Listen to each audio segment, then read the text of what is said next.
Good morning. My name is Chris Hayden. I'm the Director of Worship here at South Shore, and our stage monitor's down this morning, so you need to sing nice and loud, because you guys are the only ones that have the lyrics. So we might be cheating a little bit this morning as we, sing nice and loud. And if we get the words wrong, please forgive us. It's been a while. I mean, I think I know all the songs. But it's been a while since I've had, you know how you do that, where like, you got the words right in front of you, so you don't need to memorize it. And then you don't have it, and you go, oh, shoot, do I have that memorized? Or not? So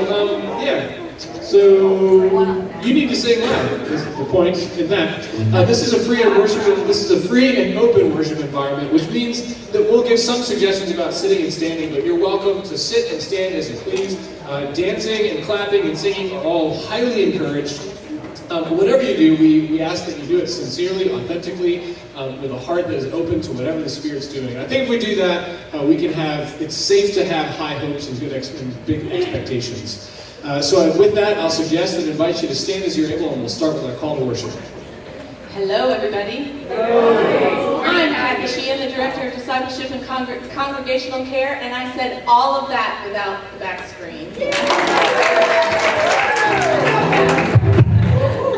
Our call to worship today is a responsive reading. I will begin, and you respond with the words in white. And I will begin by saying to you, the Lord be with you. And also with you. Come away from the rush and worry of the world to worship God. We come seeking peace and quiet for our souls. Rest your spirits. Quiet your hearts. God is with us. Praise be to God, who calls us to come away. Amen. You know, it's kind of ironic, because the way that we're going to touch rest and peace is by making a loud, joyous noise. So I want you to sing along with us. I'm in a fight, not physical. I'm in a war, but not with this world. I'm a life that's beautiful, and I want more. I want all that's yours. Joy unspeakable that won't go away. Just enough strength to live for today, so I never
upon this very land.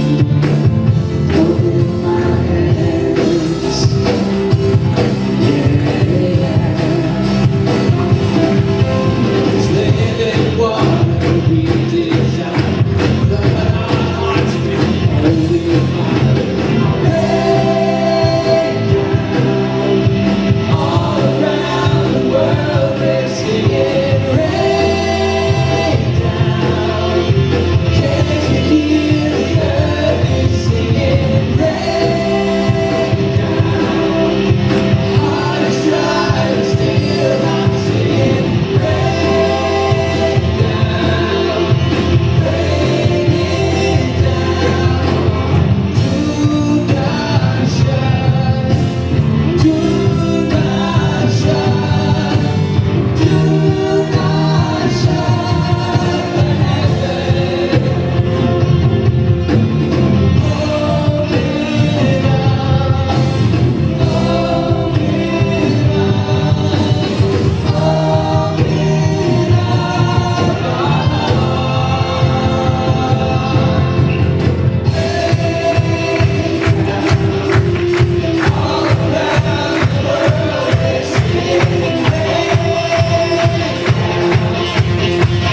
now's the time when they can head on off to children's small groups. If you haven't registered, you can see Jeannie right there in the pink shirt. It says Jeannie, I think. It says Jeannie right there. You can see her. She'll get you signed in and squared away so that we can make sure that the proper children go with the proper families and all that type of stuff.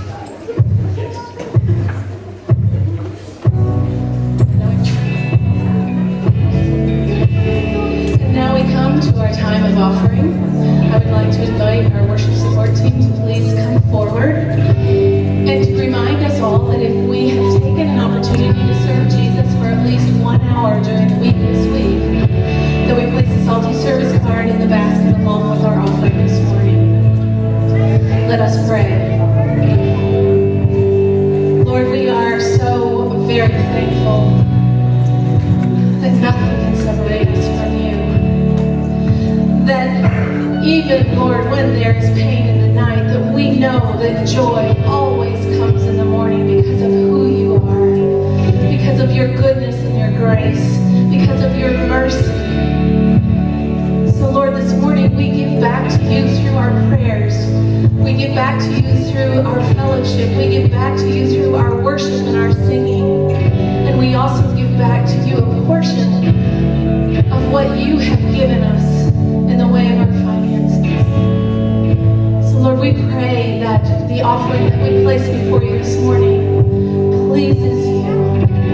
And we ask that you take all of these and that you bless them.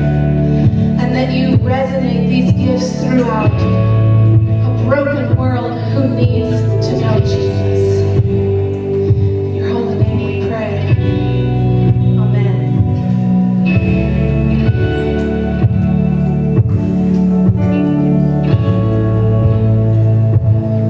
Please sing with me.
We've been caught in the waves that are above our heads. We've faced things in life that have left us hopeless, that have left us confused and doubtful, that have left us and sometimes certain that you can't possibly be good or loving or even there. And so, Lord, we pray this frightening prayer. Lead us out where our feet will fail. Lead us out where our work and our effort and our vision and understanding is not nearly enough. Where if we rely on ourselves, we are bound to fail. Lead us to that place where we have no choice but to learn to trust you. We surrender all of our security and all of our safety, all of our desire to constantly feel better in the hopes that we can touch something deeper. That through faith, we can not just feel good, but instead we can come back to life. We pray that you will give us the courage and the strength to face our doubts, to face our worries, to face our anxieties, to not dismiss them, but instead to cast them on you, to surrender our delusions of self-control, our delusions of doing it all ourselves, and instead we would take up your cross. The thing that scares us and frightens us, the thing that calls us to sacrifice and to commit, the thing that calls us to die to ourselves that we might live in you. Lord, we want to be the kind of church that is a beacon of light and hope and life in this world. And we know that that is only possible through you. So, Lord, help us to reflect your image. Help us to reflect your grace and mercy, your strength and forgiveness, your perfect, holy goodness. We pray, Lord, for our pledge campaign this Sunday. As we are looking at finances, we're dealing with fear and worry and anxiety, and we know that there's not much more frightening than money. So we ask for you to be with us. We ask for, in our fears, in our doubt, for you to teach us that you are faithful, to teach us that you are good and generous, to teach us that your small might, your tiny, barely enough, is so much more than anything this world could offer in the way of generosity or abundance or extravagance. Your tiny little portion is so much more than anything human hands could ever devise. And so, Lord, we pray for the faith to trust in your providence, in your gifts, in your grace, that we might lean in faith and trust on you. We ask this all in your Son, Jesus' name, who continues to teach his church to pray together. Our Father, who art in heaven, hallowed be thy name. Thy kingdom come, thy will be done, on earth as it is in heaven. Give us this day our daily bread, and forgive us our trespasses, as we forgive those who trespass against us. And lead us not into temptation, but deliver us from evil. For thine is the kingdom, power, and glory forever. Amen.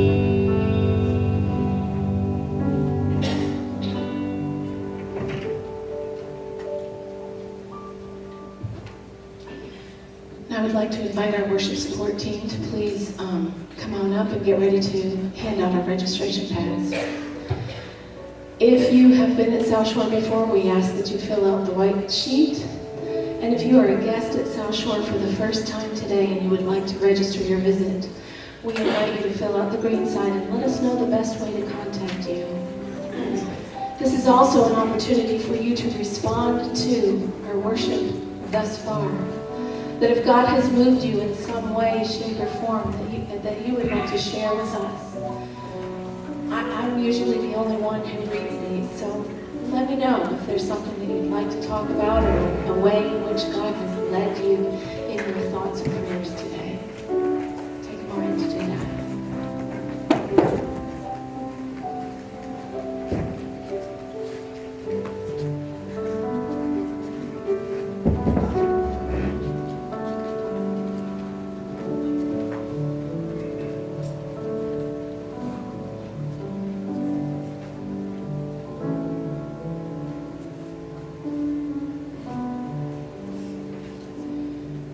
scripture is from the Gospel of Matthew, chapter 6, verses 25 through 27. That is why I tell you not to worry about everyday life, whether you have enough food and drink or enough clothes to wear. Isn't your life more than food and your body more than clothing? Look at the birds. They don't plant or harvest or store their food in barns, for your heavenly Father feeds them. And aren't you far more valuable to Him than they are? Can all your worries add a single moment to your life? This is the word of the Lord. Thanks be to God. Well, good morning. Do we have any worriers here? Anybody worrying? I hope not, when you leave this service, that you will never, ever worry again. All right.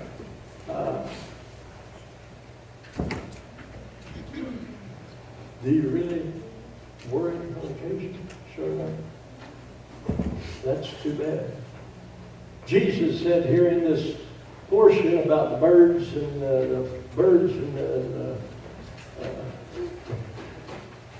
animals and flowers. The flowers don't toil and sow, the birds don't do, and they don't reap, they just eat. And God provides it all. Now, if He said that, why in the world would we worry? Jesus said, don't worry. And you know what we say? Yeah, right. Maybe that'll change shortly. Well, when we value something, we put a price on it, don't we? Right? If you have an object or something, whatever you have of value, you put a price on that, and that takes on a meaning, a special meaning for you. And so often those things that surround us every day, and people, by the way, don't assume a value to us that probably they should.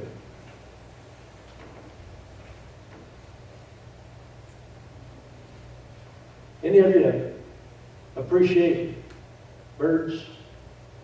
God said that He takes care of the birds of the air. And I think of that huge Australian pine tree that must be 20 stories high right beside our house in Punta Gorda. And I look up there this time of year from September on, and generally every morning there is a huge male eagle sitting there with his head all up, and he's a huge thing. He must have an 8-foot wingspan on him. He's even a monster. And they live down in the park. They have their nest down there, and it's all roped off. Nobody can get. But this eagle gets up there. It's the highest point on the isle, so you can see out in the harbor. And he fishes from up there. And I'll look at him through the binoculars. And magnificent bird, right? Magnificent. Not my favorite bird. Maybe it won't be yours when you leave here today. Not to take any away from the American eagle. Oh, no. He is our icon. But there are other birds. Well, if you worry, then you are maligning the text of what Jesus is trying to tell us here. Do you have anxiety in your life? You know, worry gives way to anxiety, stress, nervousness, upsetness. My definition of worry is extreme anxiety about the future, whatever the future may be, right? If I have children, God help us, or grandchildren, God help us very much, I can't be worried about those children. They don't always do what they should and go where they should and act like they should. They don't always do that, but I cannot worry about it. So somewhere along the line, I have to change my way of thinking, because if I don't, I'm going to die young. Because Jesus gave an example. Can worry, if you worry and anxious, is that going to add one little span to your life? And the answer is certainly no, but almost be sure that it will take away from your life, right? So you're not going to worry. Good. Today is Pledge Card Sunday, and you have it every year here. I used to call it Commitment Sunday, but it's either one you want to call it. We put a number down on the card of what we're estimating to give in the coming year. And I'm not up here soliciting money, but I'm saying if you didn't get a card or you haven't filled one out, we have some. And if you hold up your hand later on, the ushers will bring you one. When you put your number on the card, you are then obligated, God being your helper, to fulfill that pledge within the next coming year, as God gives you the resources. Now, if the resources don't come in, how you going? You can't give what you don't have, right? You don't worry about it. You don't worry about it. You sign the card, deliver it in faith, believing, and God will take care of the other 90% that He gives you. Or maybe more, I don't know. Romans 14:23 teaches us a strong lesson. That when a person worries, that person sins. And I don't want to sin against God, do you? Did you know worry was a sin? Because worry is diametrically opposed to faith. And anything that is not of faith is not of God. So my conclusion is, worry is a sin. When we're so concerned about something and so stressed out about it that it's affecting our physical and psychological health, it is worry. And there are people who are stressing over South Shore United Methodist Church future. Forget it. It's all taken care of. Some people stress about South Shore United Methodist budget. How are we going to make the budget? You don't have to worry about it. Your worry didn't bring you to where you are now. God did. History is a great teacher if we'll look at it in its reality. Well, the point of all this is we trust God. We trust God.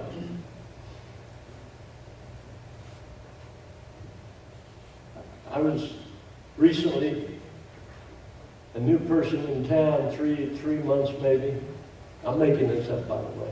And I was walking down the street, and this fella came up to me and he said, "You know, I've known you for 3 months now. You're new in town, and you always have a smile on your face, and you're happy, and you're not depressed." I said, "Oh, I get depressed once in a while, 5 minutes or so. That's it." "Oh yeah, well you're so upbeat." He said, "How do you do that? How do you keep from worrying?"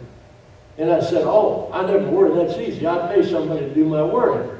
And he said, "You pay somebody?" I said, "Sure, I got a guy that's not worrying." He said, "What do you pay that guy?" I said, $1,000 a week I pay him.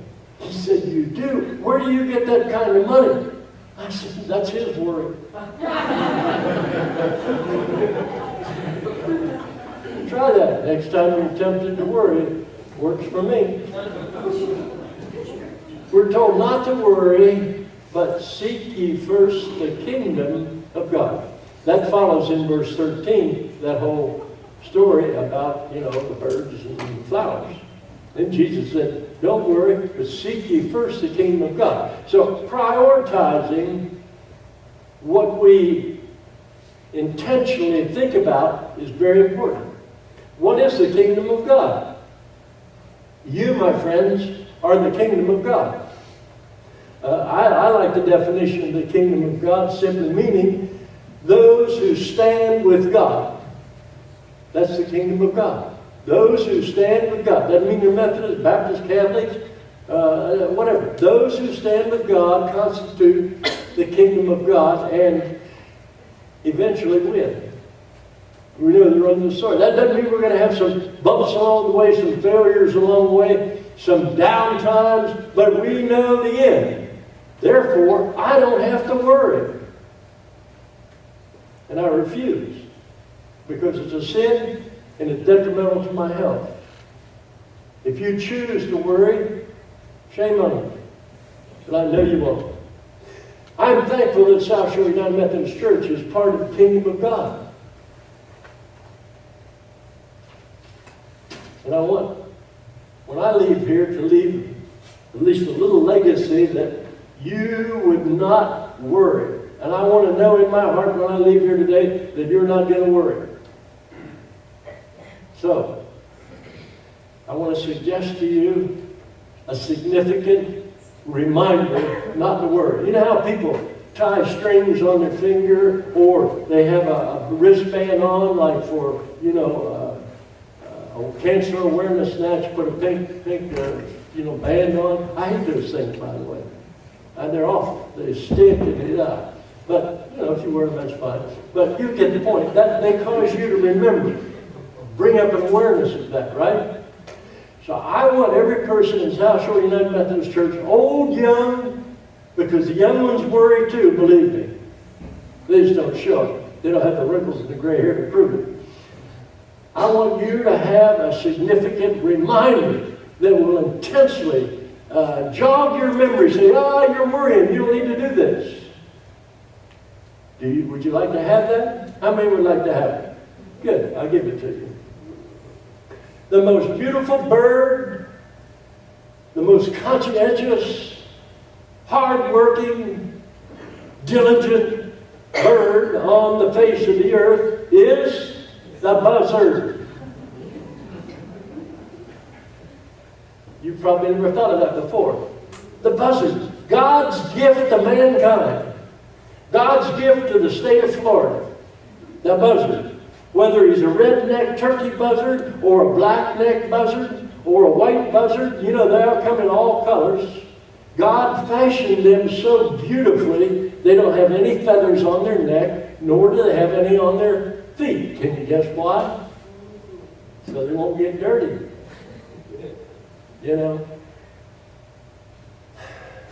What brought this all about? I guess almost 2 years ago now, Barb and I were on our way to Lake Placid. We used to go early Sunday morning, and I'd have to leave about 5:36 to get over there for 3 services.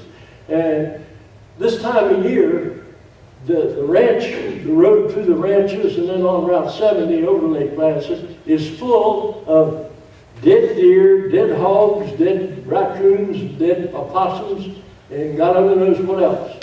Okay? And we would see these animals being devoured by these buzzards. And sometimes you'd only see the tail of buzzards sticking out. Well, you get the point. I don't need to go into detail this time of day because we have lunch. But those buzzards are actively pursuing their calling from God. What are they doing? They're cleaning up the state. That's what God's called them to do. Now, when God said that you shouldn't toil or spin, that God will provide, He was saying that about the animals, not about people. We have to toil and spin, don't we? We have to work. We have to produce. But I think God was saying, giving that example, to say to us, your life is much more valuable than the sum of your toiling and your spinning and your sowing of your work. Your life is much more than that. But don't worry. Everything's all right. I'll take care of it. We were riding along and we saw buzzards. There must have been 20 or 30 of them on this one deer. And they were trying to get him cleaned up before the main traffic later on the day. They knew they had to get him out of there. They were working hard. They gobbled away, and they're doing it. And all of a sudden, they get in a fight.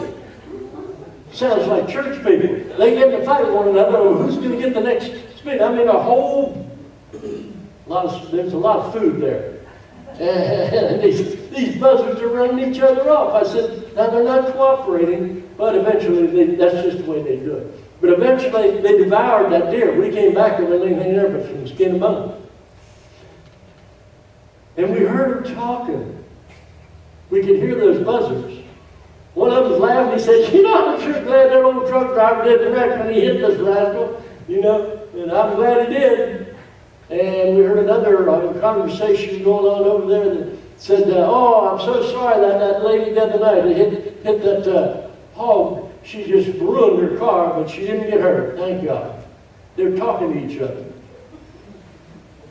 You don't believe that? Well, we went on, and we got into a group of buzzards that were sitting on the fence, sitting there all cocky, their bellies full. They were sitting there looking at one another, and they were saying, you know, this political situation, the state of Florida, something's got to be done.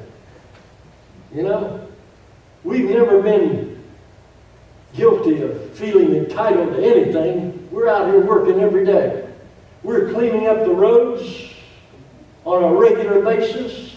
We are discouraging disease because their guts, their inner ability to digest kills disease that they get from these animals. If they didn't eat them up and kill it, they might move on to another animal. That's a fact. Well, they're discussing this, and they said, you know, we really are blessed. We are so blessed. And a couple of them looked over at him like, yeah, we are. And we heard them talking, Barbara and I.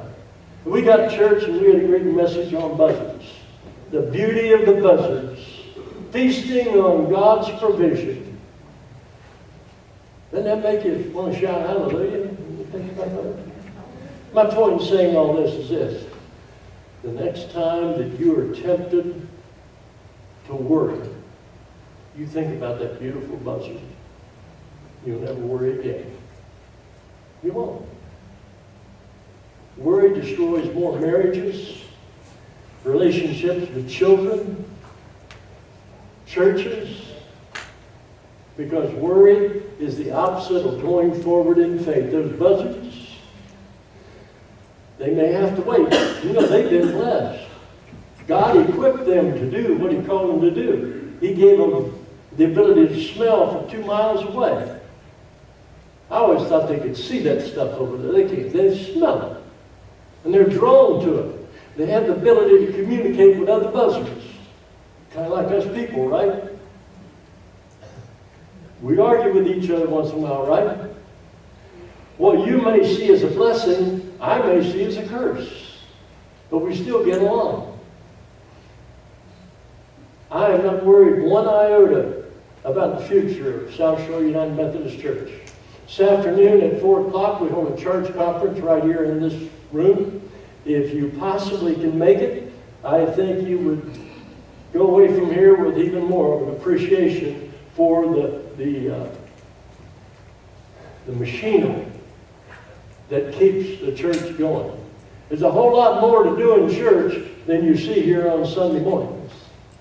And so if you'd like to, investigate that a little bit, come this afternoon at 4 o'clock. I finish with this. At the end of the service, I'll ask you to bring your cards, commitment cards, if you would, to bring them here and place them on this table. We'll call this an altar. And as you do that, offer a prayer of thanks that you can give this commitment in faith believing. I'm then going to pray a prayer that asking God to prosper you and bless you for your faithful commitment, that God will bless you in the coming year, that you'll not only be able to give that, but 10 or 15% over that, and that you'll be made aware of it. One of the reasons you're going to prosper more in the coming year than what you have thus far is you're not going to be encumbered with worry, right? Because you heard about the buzzards from the source. That's spiritualism. All right. Next time I'm tempted to worry, I'm going to think about those buzzards and what they do. They just keep right on moving. They don't hesitate. And God keeps right on blessing. And that's the way it is with us. God, I pray for every person sitting in this building that you will bless them in their area of need, and we all have needs. And I pray that as we bring our commitments for the coming year forward, that it will represent our love gift to you and our commitment to your calling. giving, spreading, and doing the gospel of your Son, Jesus Christ, through the ministry of South Shore.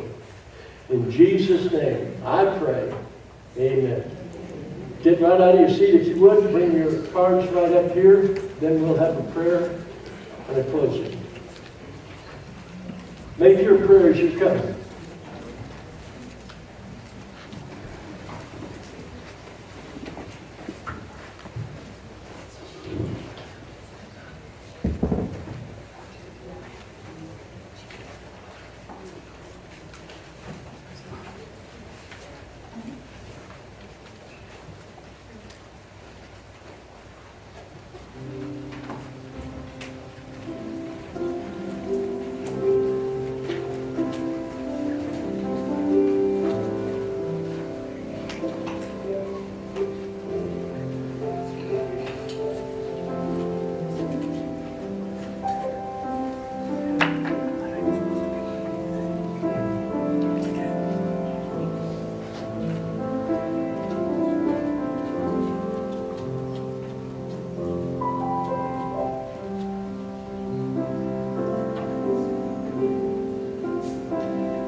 If you didn't get a card and you'd like to fill one out later, certainly feel free to do that. Why don't we all stand and we'll offer a prayer blessing over these cards, and I'll offer a prayer blessing for you. God, thank you that you've given us the wherewithal, for everything that we have is from you, oh God, and we realize that. So bless these commitments that they may be filled to running over in the coming year, to be used for your glory and to spread the love of your Son, Jesus Christ. Bless all these, my sisters and brothers and their families. Prosper them in every way, I pray.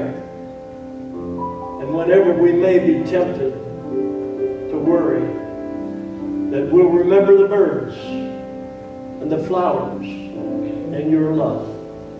In Jesus' name. If you agree with that prayer, would you say amen? Stay standing.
remember the buzzards. Then remember God has laid it out for you. You don't need to stress.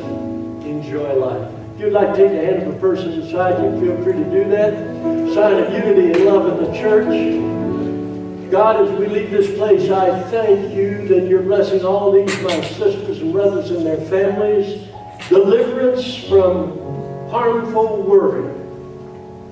And I pray that you will bless them with all prosperity in physical and spiritual sense. That their lives would be a place of joy. In the ups and in the downs and in betweens, the joy of the Lord Jesus Christ follow you. Go in that spirit of confidence, in the name of the Father, and the Son, and the Holy Spirit. Amen and amen. Have a great week.